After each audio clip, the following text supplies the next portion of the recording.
Hey everyone, Sheila here from Life with Pets. So today we are planning on doing a huge makeover on our 75-gallon tank. We have got some new fish coming, and so we're wanting to do a big makeover on the tank in preparation for the fish that are going to be going in here. We are also going to be setting up the canister filter that we used to have on our goldfish tank. We're going to put that onto this tank as well. We've been planning on doing that for ages, but we just never got around to it, and so we're going to now put that onto this tank. Obviously, once that gets established, that's going to make a huge difference for us with the filtration on this tank. So this is the canister filter that we're going to be setting up. The tubing is the green, and then this is the actual canister itself. Now we do put the ceramic rings in the bottom, and we got this idea years ago from the pond guru, and it basically just disrupts the water flow as it comes up and through the filter. This one has 4 trays. So in the trays we have the biomedia, and then we have some more biomedia, and then we have 2 trays of sponges. And in this one we have the very fine sponge, which is going to catch the really fine particles, and we have a medium sponge under that, and then another medium sponge, and then on this one we have 2 medium, and then we have the very, very coarse on the bottom.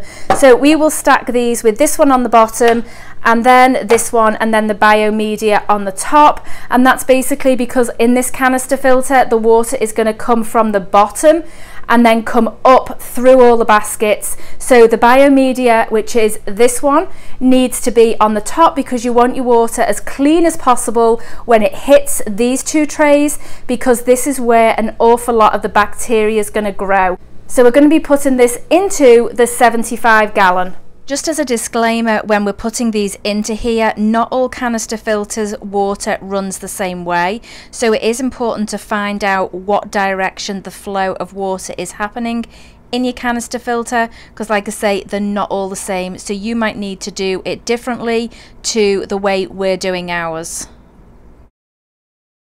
So for those of you that are maybe new to our channel, this is our 75-gallon. The substrate is eco-complete, and the plants predominantly are Anubias, crypts, and some varieties of Amazon sword.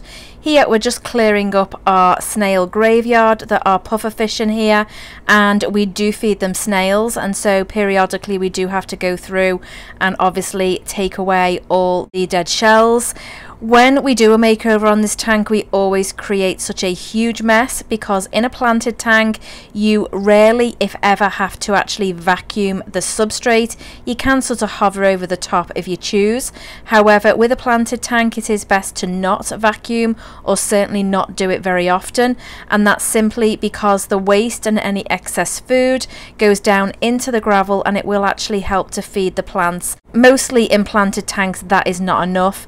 In this tank we do also use root tabs. We do not use any CO2, and I will leave links to the root tabs that we use in the description box below if you want to take a look at it.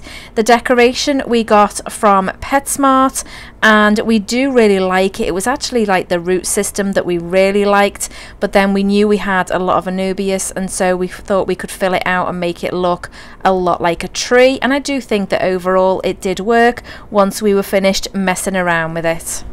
So the tank is now complete, and we are extremely happy with the outcome. As you can see, we have used a huge decoration on the right here, and it's supposed to actually be a scary face, but we've sort of covered it in with plants. And I love the root system at the bottom, because it's sort of got lots of little ways where the fish can actually get under, especially for the Pictus Catfish, because they do like that very much. They like places to hide. There are places behind the back where they can actually get in and under, as if it's like a little cave as well. And then we've made another cave in there that they actually love to go in. And then this area at this end is all very heavily planted, and those plants obviously are going to get a lot taller as well. So we're very, very pleased with the outcome. The fish do seem to be very settled in it. Did add the canister filter, and I don't know if you can see it there. Let me turn on the other light. There we go. So that's the canister filter in that corner. We are going to leave the sponge filter running for probably 4 to 5 weeks just to make sure that the canister is completely cycled, and we do have the current hang on the back one as well, which is the aqua clear one. So this is the tank with the lights, both lights on. We do actually have 2 lights on this tank, and I will leave links to everything in the description box below.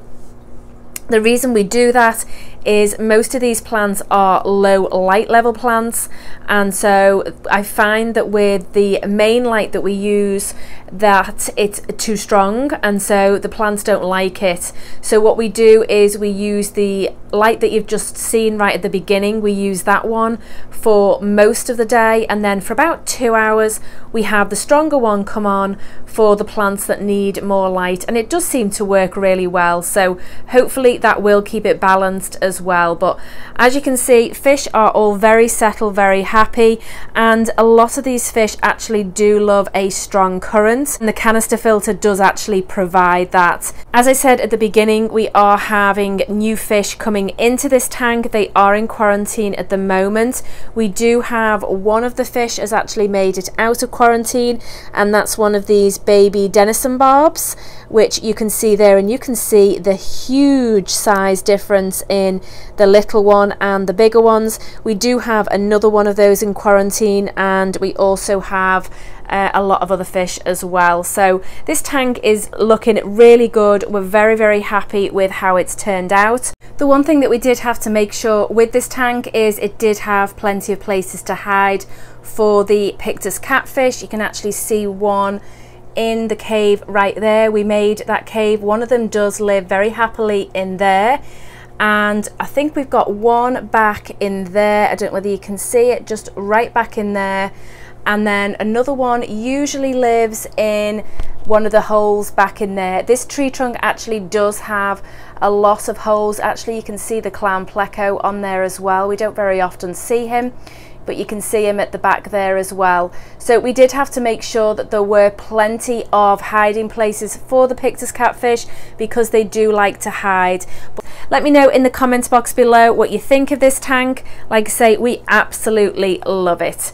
If you're not subscribed to our channel and you want to see more videos like this, then go ahead and do so. Thanks for watching, and we're going to see you next time.